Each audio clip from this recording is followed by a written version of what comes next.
everyone, it's Shel C from PaperOcotilloStudio. Today I'm sharing with you some techniques for painting rocks. These are just rocks from outside in my yard. I have a lot of rocks in my yard because I live in the desert. And I picked up a few different types or shapes or whatever you want to think about. And I washed them with hot water and soap and my dish brush to make sure they're very clean, and then I let them dry. This first one is convex. It has a hump, or it's not flat. It's pretty smooth, but it has a hump, and I wanted to do an animal rock, which I think is really cool. A little curled up animal. It could be a dog or a cat or a bunny or a hedgehog or a fox, or something that's cute. It could be curled up around itself sleeping. So I decided to do a calico cat. I had a calico cat named Patches when I was a kid, before I really had a huge, overwhelming allergy show up and asthma and all kinds of stuff when I hit puberty. And so I've never had a cat since then. Um, Before that, we had Nico, which was a Siamese cat, and then Patches was a calico cat, and she slept on my bed and she had her babies on my bed. So calico cat plus its autumn colors. So I painted the rock, to start out with white, so that the colors would be nice and bright. And I used Deco Art chalk finish paint. All the paints I'm using today are from Deco Art. Some of them are the chalky finish paints, and then the rest are Deco Art fluid media paints. So they would be artist grade paints with high pigment load, but in a fluid format. You could use just craft paints on this. You don't have to go all full on art supplies, but I don't have any craft paints. I have these Deco Art ones, so I decided to use them. I've never used the chalky finish ones before. They do have a nice matte finish, but then of course I'm going over some of it with these media paints, and they do not have a matte finish. They're shiny. But I plan to coat the rocks with a couple coats of the Deco Art triple thick coating. It's a thick varnish, because these can sit outside if you want. Fun things to do with painted rocks. You can just put them on your windowsills and enjoy them, or put them somewhere where you'll see them. You could make a painted rock for a gift, and they make really great paperweights for people's desks. An artsy paperweight seems like a good gift if someone has a really stiff job where they have to sit at a desk all day, and maybe giving them a little bit of art to look at would be a nice thing to do. Also, a really fun trend to do with rocks is to do, some people call it found art, some people call it lost art, but basically leaving art in places where someone can find it. So if you paint a rock all pretty and seal it up and make it nice, and then put it back where you found it, out in nature, or wherever you found it, someone might see it. You can leave a message on the bottom, and it's just a fun little thing to do. People are doing this with rocks. They're doing them with little canvases. It's a fun trend. It's giving people the opportunity to find something, which is fun. And maybe they pick it up and take it. Maybe they don't. Maybe they leave it there for someone else to find. But it's just fun. A couple other people in the chat that I filmed this during the live stream show over on Art Joy of Sharing live stream. And so you can go watch it in real time if you would like. I'll put the link below the video. But someone said that they painted a bunch of rocks, and then they play with their grandchildren, letting the children hide them, and then grandpa has to find them outside. Um, Things like that, or just the act of painting or coloring or drawing on the rocks with your kids or grandkids. So it's just a fun thing to do, something different, a different substrate. So I painted it with white chalky paint, and then I took a pencil and I kind of drew in some features of a cat that would be curled up. Um, it has its tail curled around. It's got its paws underneath it, you know, like a cat would be if it was curled up into a little ball like they do. And I'm just filling this in and trying to make it more legible. It's hard to see on the video, I realized, and I did finally put this one aside to finish later, and I finished it later with Posca pens, which are an acrylic paint pen. I used my fine tip white and my fine tip black to just draw in some fur and sketchy areas and finish it up, because I realized that what I was doing was hard to translate in the video format. So I'm sorry about that, but I think you can see that it's starting to shape up a little bit, and you can see where I'm going with it. Colors I used were raw sienna, burnt sienna, cadmium orange, Titan buff. Uh, what else? I don't know. That's probably the main basis of it. It's like warm autumn artist pigment colors. And then of course the black and the white is from the chalky finish paints from DecoArt. DecoArt's paints are high quality and they're reasonable. They sell a whole set of all different kinds of colors from their Americana and their traditions, even just like at the home store. You can also buy it from their store online or Amazon. So that's where I set it aside. I did come back and you can see I've drawn in like sketchy lines and whiskers and things like that with my pens. I did add a little bit of color to the eyes and things like that with a brush, but mostly I finished it with my pens.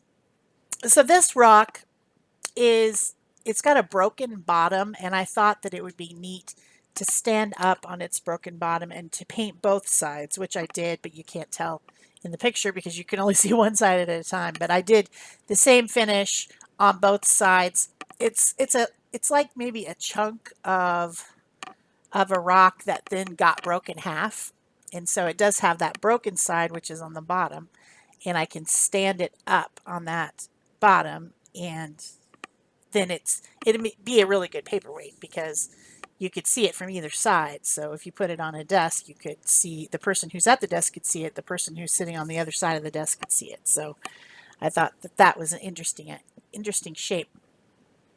So I got out some more of the media fluid paints from DecoArt, and I got colors like primary magenta and hanza yellow, and I still got the orange. I got out some of the cobalt teal, and I think I did end up getting out some primary cyan, but you know, these are brighter colors. Yeah, brighter colors.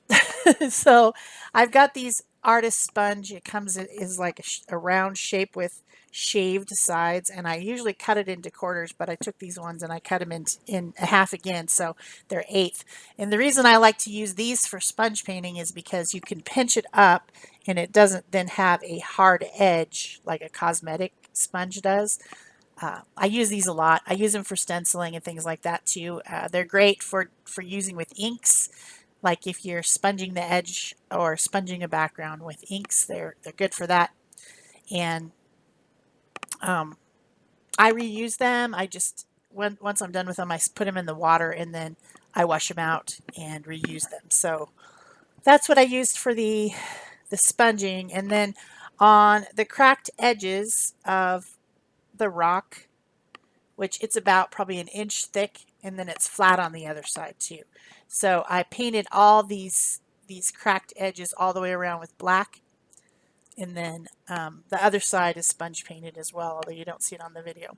So then I did some splattering with white paint to give the effect of stars. I used just what was left over, mixed in with some water, and just used my brush to splatter on some like star looking things, and it becomes kind of like a sunset background. Then I added a moon by mixing the hanza yellow and some white together to make kind of a very pale yellow color. And then I got out some pens, and this now becomes mixed media because I'm not painting anymore. I'm using pens. And this pen is a Faber-Castell Pitt Artist pen, and I used the one with a brush. I tried first with the one that had a bullet tip. This set has a whole bunch of different ones in black. They're everything from extra small all the way up to brush and chisel. The brush was what worked because of the surface, and the brush has a very fine tip, and then you can also make it fatter by pressing harder. These have India ink in them, which is a permanent ink, and a very hardy, sturdy ink. Somebody had mentioned alcohol markers as a possibility for this, and I don't think that alcohol markers are a good choice for rock painting, especially if you're going to have it in the sunlight, because alcohol markers don't remain light fast. They fade actually very quickly. And when I bought a whole set of them, I did not realize that. So I hardly ever use them for any of my mixed media because I don't like the idea that they're going to fade. So after I put on my trees, I was thinking about the poor trees that got burnt in California. My son lives near some of the redwood forest areas, and those trees just got decimated. It's so sad. Makes me just want to cry.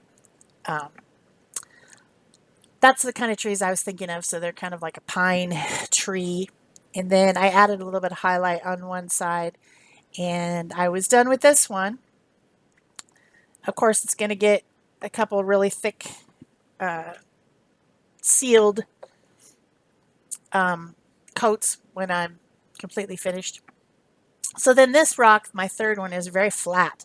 It's very flat and very smooth. It was probably a river stone that got, worn away with water. It's only about half of an inch thick and very flat. And I thought, well, I wonder if I could gel print on a rock. Because this is where it starts getting crazy, people. This is where it's really going mixed media on you. But this is a 3 by 5 inch gel plate. And I just stuck with the media fluid paint, but I should have switched over to a thicker paint. I don't like the media fluid paint for gel printing. It's too liquid and it doesn't dry as fast. But I did decide that yes, you could gel print a rock as long as you have a flat rock. The plate, of course, is made out of silicone and it's a bit squishy, so it printed on there, but I wasn't very happy with the paint I was using, and I decided to clean up the plate with some scratch paper and make an interesting print, because where the rock went, it pulled off the paint like in these arc shapes, which then made it interesting. So these stencils that I'm using are from Stencil Go Products, and they have a 9 by 12 stencil that they have a lot of these, a whole set of them that are called ATC stencils, artist trading cards, which are 2.5 by 3.5. So you get this big stencil and it's got 9 different stencil designs on it. And this one's designed by Seth Apter. He's a popular guy from New York, an artist. And it's really cool to be able to cut the stencil up. I just used a guillotine cutter into 9 little stencils, and then to keep them together, because I need to know where they're from if I'm going to use them on a video. I need to be able to tell people. I put them on a little wire keychain, all 9 of them together, and then I know, okay, that set came together. I have a bunch of these ATC stencils that I still need to cut up. I haven't cut them up yet, but that's what I plan to do, is put them on the little wire cable tie wire key rings. So I'm continuing to use different stencils from that same set of 9. So I got all those stencils at once on one stencil, one big piece, and cut them up. And it's making some fun designs, just stenciling them directly on to the rock. And I'm using those same sponges I had used before, the little artist sponge, to do that. Then I got out a Q-tip and a toothpick, and I'm doing a little bit of dotting. One thing that I've seen a very big trend on rocks is to do mandala dot paintings, which I think are super cool. But I didn't do one because I figured that's already played out. I needed to do something different. But I did like the idea of adding marks using dots, since this particular stencil set I has a lot of like mark making looking marks on them. So I'm using the black paint and the white paint and adding just detail, different little dots here and there, and going around some of the dots with other dots, and just, you know, adding stuff using the Q-tip and the, what's that thing called? Toothpick. So I hope you're enjoying this video. If you are, please remember to give it a thumbs up. You can leave me a comment or question or talk about the rock painting that you've done below the video. You can pin this on Pinterest, share it with your friends on Facebook, whatever you want to do, so that people can find this video if you find it's interesting. That helps my channel a lot, and I'm very appreciative when people do that. The next thing I did was I had some stamped tissue paper, just regular old tissue paper from the dollar store or whatever that you would use to package things. And it's been stamped with permanent ink, which would be an archival ink or something like that. And I took that piece of tissue paper and some fluid matte medium, and I decoupaged the tissue onto the rock. And then the tissue paper itself becomes translucent, and you can see the colors through it, but then you get the lines, which I thought those curvy, curly lines were pretty cool. And I already had this kind of half sphere on one side, and I thought that that added interest to it's kind of now like an abstract painting. So that was what happened with the decoupage. You could do that with napkins. That, you know, napkins would be beautiful on a rock because they're already colored. You can also do a photo transfer onto a rock. I didn't do that on this show because I didn't prepare. It needs to have drying time before you remove the back. So I couldn't really do it on a live stream show. It would need to be something that was do it, wait, and then do some more, wait, you know, that type of thing. So, but you could, if you wanted to, you could take a flat rock and you get a laser printer picture of something, and you could do a photo transfer with medium on there, and it would be really cool. Like if it's, you know, an old photo that's precious to you, and you could make it into something that you could give to someone else, you know, photo of your grandma or something like that. So I did some more dots. I got out my white fine tip Posca pen and made some marks. I don't remember if I don't think I used any black. I just used the white Posca pen and just kept messing with this one until I thought it was interesting enough to be finished. And then the last thing I did was to add some words. I put "today is a new day," which is something we need to think about right now when we're stuck inside. So that one was finished, and here comes the close-ups. I hope you enjoyed it. Thanks. Bye-bye.